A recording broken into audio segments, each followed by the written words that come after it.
Right, thank you very much. I was asked to do a presentation on a project that I've been engaged with a number of colleagues over the last couple of years, which chimes with many of the themes of the BCAS conference, and want to throw out some ideas of some of the preliminary findings from our work. The project's been running for a couple of years now, and we're working with colleagues in China, in Brazil, in Ethiopia, Ghana, Mozambique, Zimbabwe and the UK, and trying to look at what happens when interventions from either Brazil or China arrive in Africa. We've been producing lots of material. There's a whole series of working papers of detailed case studies, and I'll give you hints of some of them. But overall, what we're interested in is trying to understand how imaginaries and narratives of agriculture and rural development travel from China and Brazil to Africa, and how these are in turn shaped by domestic political economies in China and Brazil, but also in Africa, and how that negotiation occurs in practice on the ground. And ask the question, which is often touted, is this a new paradigm for development that's emerging from these engagements? Now, these narratives of development are ones that we've already seen.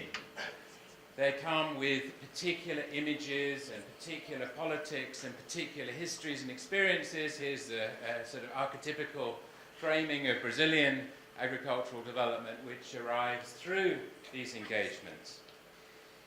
But we have to understand where these come from and where these debates emerge from to understand how those engagements play out on the ground in Africa. China is similarly typified by different visions of what agriculture is. Professor Ye talked about this yesterday. Visions of small-scale peasant agriculture, but also large-scale modern commercial agriculture of different sorts. So what happens then when these visions, these perspectives on agriculture and rural development travel? And what happens when they reach African contexts? And I'm going to make the case that it's not just a linear flow, that there's a much more complicated political process that goes on, both in China and Brazil, but also in Africa. So what's our research been trying to do? We've been doing a variety of mapping exercises, finding out what happens where and by whom. Now, you think that's an easy exercise, and we wrote it in our proposal as, yeah, that's what we'll do in the first year. It's not. Finding out what does happen, what is happening, and what's not happening on the ground is really hard. And as Jun was hinting just now, reading the press is certainly not a good place to start. We're interested in understanding the domestic political economy of policy processes in the different contexts and see how they chime with each other. And we've been carrying out detailed case studies on the ground of different types of engagement, and this is quite important to realize that there are very different types of engagements. There are sort of classic aid projects, but there are actually many more agribusiness investments with state backing. There are migrant investors coming to Africa. There are training and exchange programs, and all of these have this flow of imaginaries, flow of perspectives. So we're interested in how knowledge moves, how knowledge moves with politics, and how domestic political economies intervene with that in these processes. Now, there's a lot on this slide which I won't go into, but there's a lot of interest in our work, and we've had a lot of detailed studies going on. You'll see it in some of the working papers about the particular political contexts. And in order to understand so-called South-South cooperation, often a label that's used here, which is rather warm and meaningless, frankly, in that rhetoric of mutual interest in learning, we have to understand the context for this in terms of the historical experiences that exist, solidarities from the liberation struggles, the consequences of imposed programs of structural adjustment, the commodity relations that exist between different countries, and so on. We have to understand it in relation to the diplomatic imperatives that exist between the so-called rising powers in Africa, between the BRICS and their attempt to raise their stature in the international arena, and the role of Africa within that. We have to understand it in relation to commercial competition with Western companies about gaining access in Africa to global markets. We have to understand the relationships in relation to global food politics, and especially the challenge of feeding China. And we have to understand it in terms of the changing perspectives on what aid is, as symbol, as gift, as basis for building platforms in a new global order, and as the way of building social and political networks. So in trying to understand how perspectives interact between different countries, we have to situate this in very, very particular understanding, historical understandings of the way structural adjustment happened in particular African countries, the way Western aid flows affected agrarian dynamics, the way investment and growth patterns have occurred in these countries. And in the 4 countries that we've been working in across Africa, these are very, very different. Context really does matter. African agency, as some people have called it, really does matter. And negotiation on the ground does matter. The rising powers, so-called, aren't just these behemoth hegemons. This is a much more complicated, not singular, unilinear process where capital may well have its own logics, but it's not so inevitable what the outcomes are. Now, I want to illustrate this by a couple of the examples that we've been looking at. This is an array of the cases that we've been looking at across the 4 countries in Africa, where we've been asking, well, what happens when all of this hits the ground? It's all well and good to have this sort of big picture political economy, but I want to make the case that we also have to understand the context on the ground and where negotiations happen, because in the end, understanding how capital and politics travel requires that. And in that sense, we've been drawing on ideas that have been applied to Western aid programs and investment programs, the work of David Moss, of David Lewis, of Norman Long, where we're trying to understand processes of enrollment, of brokerage, of translation, of encounter in these processes. And as I say, we've got lots of different cases, but I can only have time for sharing a couple. The first I want to share is a set of case studies that our colleagues from the Chinese Agricultural University and colleagues in Africa have been carrying out on the Chinese Agricultural Technology Development Centres. These exist now in 24 countries in Africa. There are 25 centres overall. They come from a variety of different provinces within China and have been described by some as the gilded signboards of Chinese aid and investment. And they're a really interesting model about, and give a lot of insight into Chinese engagement in Africa. They have substantial, very high-profile public support from the Chinese state for getting them started. They're run by provincial companies from different parts of Africa, different parts of China, which are by and large state-owned enterprises. And they're meant over time to run commercially, but on the back of selling technologies, but also provide a public goods service in training and demonstration operations. And they're very high profile in the Chinese aid program, and the team has been studying these in Mozambique, in Tanzania, Zimbabwe, and Ethiopia. Here's a picture of the one in Ethiopia, which I was at last year, which is run by a company from Guangxi. It's called the Bangui Company. It's on a 50-hectare plot of land donated by the government of Ethiopia. Lots of trials and demonstrations and various trainings of officials. And it's very centrally and very key, promoting a particular Chinese vision, and indeed a provincial vision from Guangxi of the type of appropriate technologies that are commercially viable in Chinese, mostly smallholder in this case, sector. Lots of training about the Chinese success story in agriculture, but actually in the interactions on the ground, and our team has been living in this centre, studying what's going on, not a huge consideration of local context. The assumption was that Ethiopian farmers would come to the centre, see what they liked, and take it away. The program has been struggling, it must be said, and the Ethiopian case is not alone, because it is not managing to develop its own standalone commercial operation in the time required.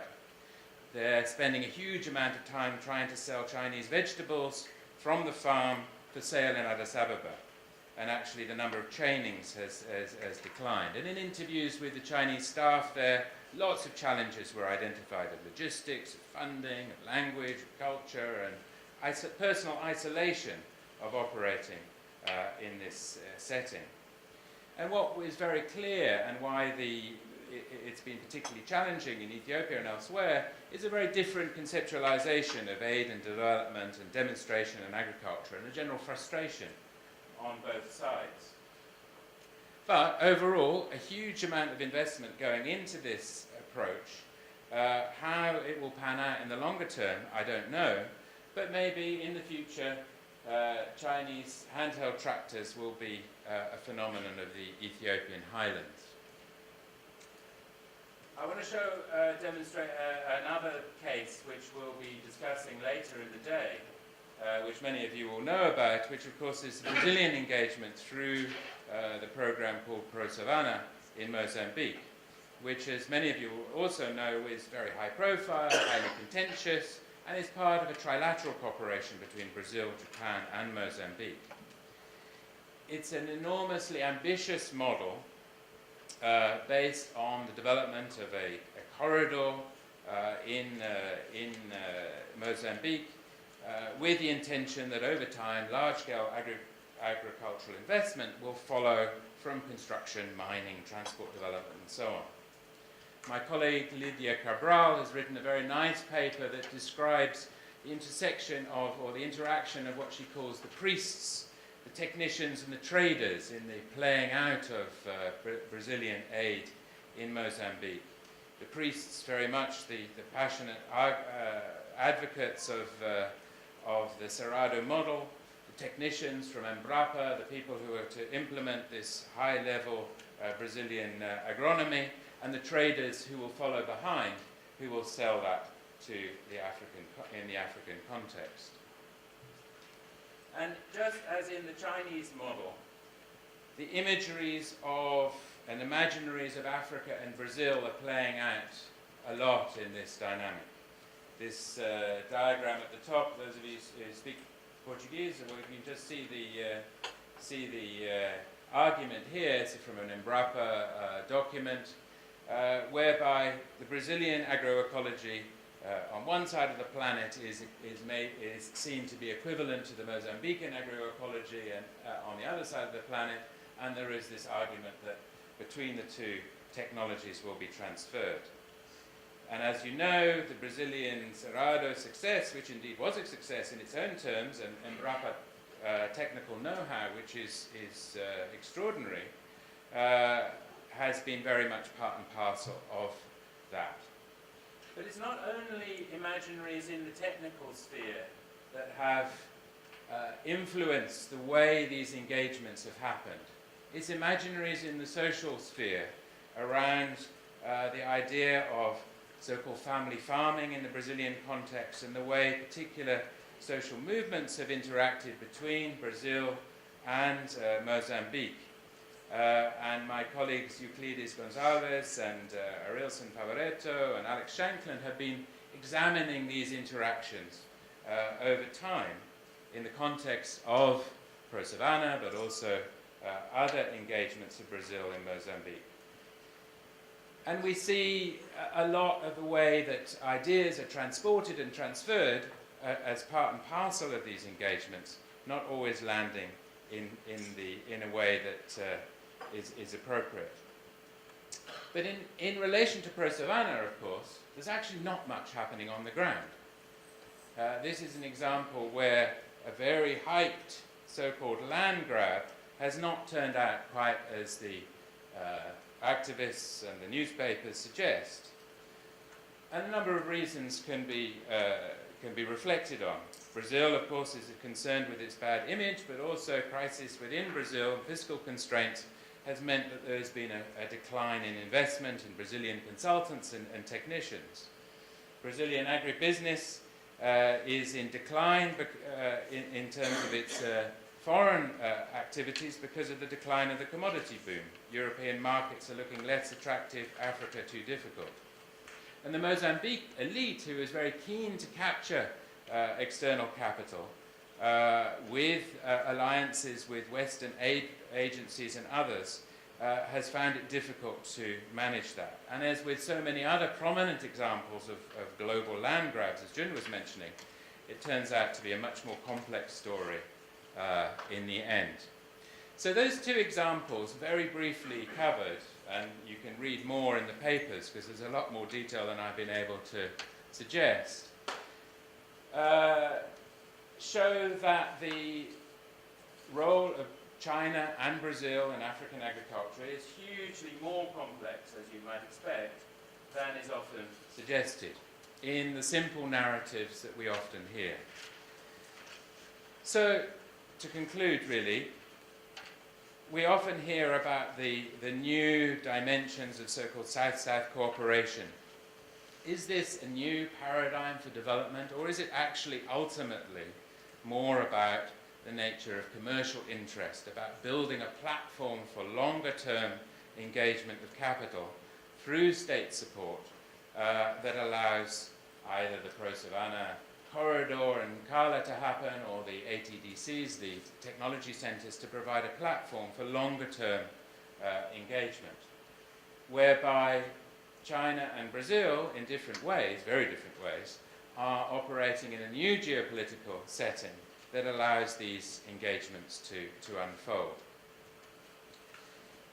What I think is interesting in all of these examples, and I could have given you many others, is that there are different relationships between state and capital in these engagements to what African countries at least have been used to in engagements with Western capital and Western aid agencies. So different types of state capitalism, different forms of capitalism, different varieties of capitalism, if you want to use that term, are being presented in these different settings.